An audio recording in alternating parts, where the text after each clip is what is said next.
Shopee affiliate ka rin ba at hindi mo makuha ang komisyon nito? Dahil kahit anong pasa mo ng resibo, palaging dismiss o hindi pasado. Turuan kita kung paano mo magagawa to. Ayaw ko kung may nagtuturo na nito pero sa pag-research ko, wala talagang nagtuturo. Tuturo sa inyo kung paano nyo makukuha yung affiliate income nyo dito sa Shopee. Tara!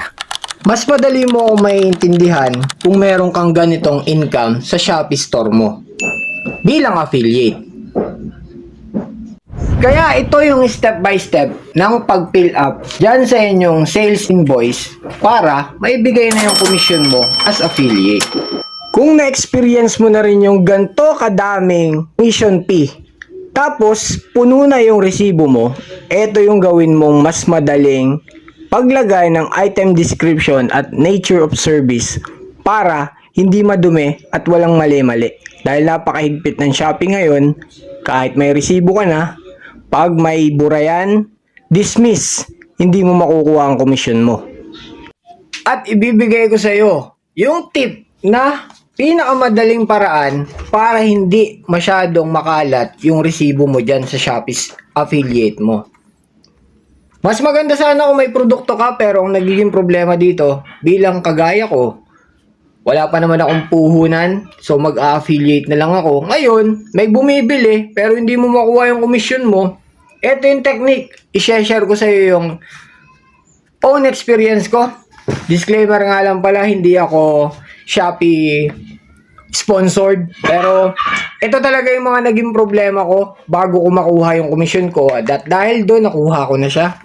Hindi ko na lang sasabihin kung magkano.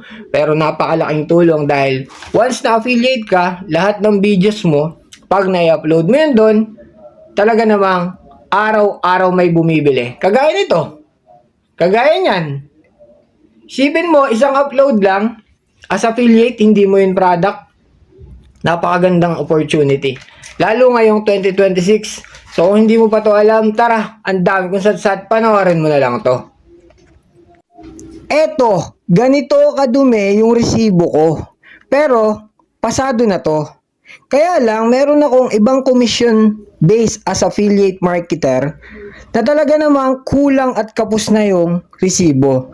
So, paano mo magagawang mas maikli at hindi masyadong madumi?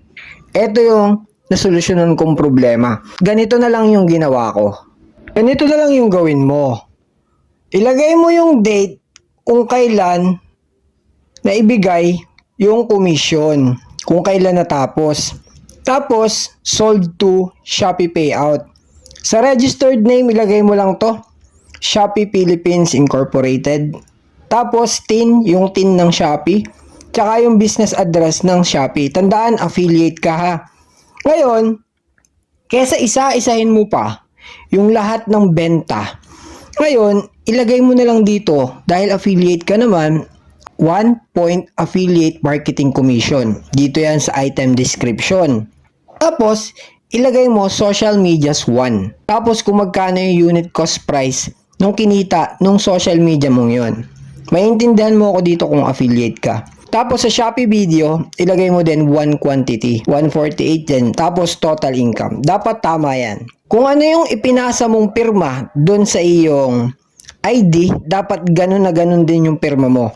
Dahil 4 na taon ko to bago matok yan. Wala kasing nagturo sa akin.